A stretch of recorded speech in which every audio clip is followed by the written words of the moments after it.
She asked me to give up my room so she could break the rules and bring a guinea pig. And for some reason, I still felt guilty. This story doesn't start with shouting, or doors slamming, or fights in the hallway. It starts quietly, with a young woman, 19 years old, feeling happy. I had just been assigned my room in the apartment I'd be moving into with 3 other girls. 4 of us total. College life, new beginnings. I had requested a specific room, Room D. It was the one farthest down the hall, tucked away, almost like its own little corner of peace. Quiet, secluded, and for someone like me, a light sleeper, a person who lives in her head more than in the noise, it felt like a small dream. Then came the group chat message. One of the girls, a roommate I hadn't even met in person yet, sent me a casual question. "Hey, would you want to switch rooms? I'm bringing my pet rabbit. He's small. This is the cage." She included a picture. It wasn't a traditional cage, no top. Just this large open enclosure that sat directly on the floor, wide enough to let the animal roam freely. And something in me sank. I knew. I didn't want to switch. I'd requested that room for a reason. But still, I hesitated. I have trouble saying no. I get stepped on. A lot. So I typed something vague. "I'm really happy with the room I got, but I hope it works out." A classic deflection. Soft. Non-confrontational. But it didn't end there. She followed up in private messages.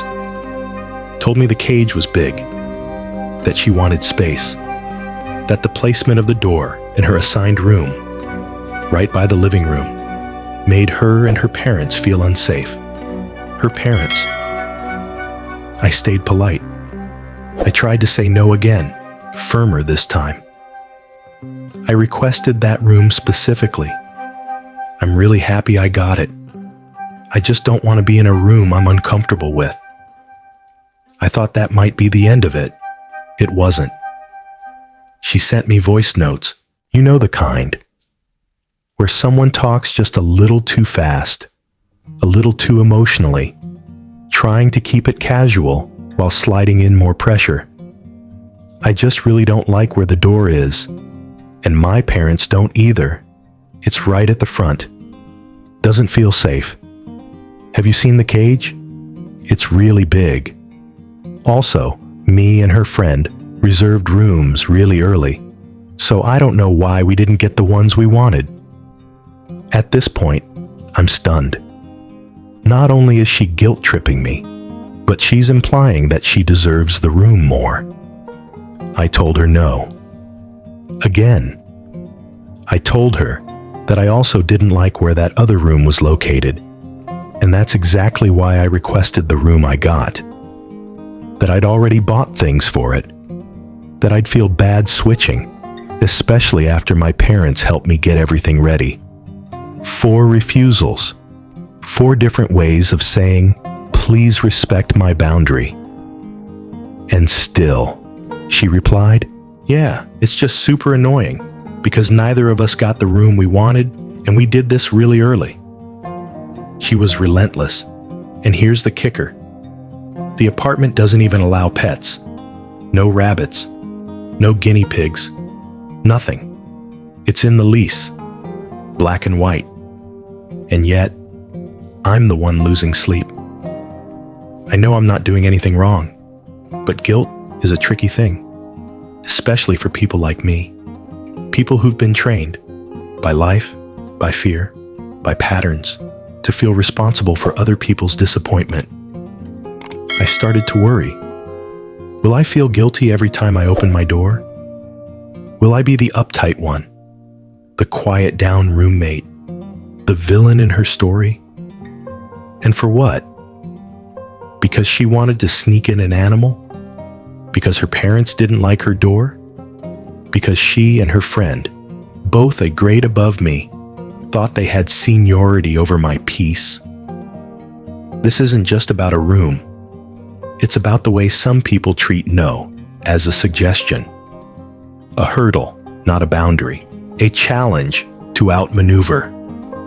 And now, just when I thought it was over, when she had finally stopped messaging me, her friend reached out, said she might unsign the lease, that her mom is strict, that maybe she won't be able to bring the guinea pig after all.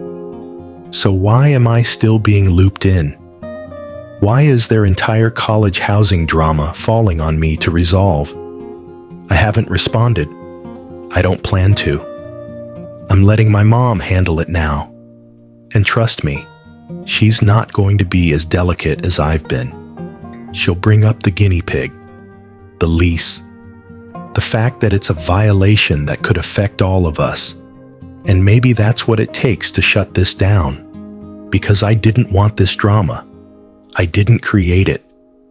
All I did was ask to keep the room I requested. The one that gives me quiet. The one that feels safe. The one that feels like mine. And still, I ask myself, am I the asshole? For saying no. For not bending one more time. For not making myself smaller so someone else could stretch their needs into my space. For protecting my own peace. For once. So, am I the asshole? Sometimes, the most courageous thing we do is nothing. We don't respond. We don't switch rooms. We don't back down. We simply say no and hold the line. But for people pleasers, for those of us who've spent our lives absorbing other people's discomfort to avoid confrontation, even saying no can feel like a crime. What I see in this story is not selfishness. It's survival. It's a young woman practicing what so many of us were never taught, that our comfort matters, that our silence doesn't owe anyone explanation, that just because someone is louder, more persistent, more dramatic, doesn't make them right. In fact, the more someone pushes your boundary, the more they prove they never intended to respect it in the first place. And here's what hit me hardest. She felt guilty for holding on to a room. A room, while the other girl had no shame asking 4 different ways, sending voice notes, and dragging a guinea pig into the situation. An illegal pet that could cost them all fines, damages, or even eviction. That's not just entitlement. That's manipulation. And still, OP didn't wish her harm, didn't report her, didn't try to make a scene. She just wanted her peace. That's it. So if you've ever felt bad for protecting your boundaries, if you've ever been called difficult for not surrendering your needs, if you've ever been made to feel like saying no is the same as being mean, let this be your reminder. No is not a bad word. And you don't have to sacrifice your sleep, your safety, or your sanity just to be liked. Because here's the truth. A good roommate will never need to twist your arm to get what they want.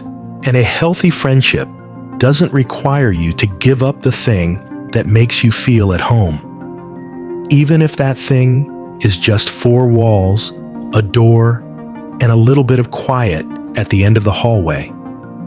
So what do you think? Was she right to stand her ground? Or is there a point where compromise becomes the cost of keeping the peace? Drop your thoughts in the comments. And if you've ever had a roommate from hell, or a pet that shouldn't have made it past the front door, you're not alone. This is AITA Stories, and sometimes saying no is the beginning of your own story.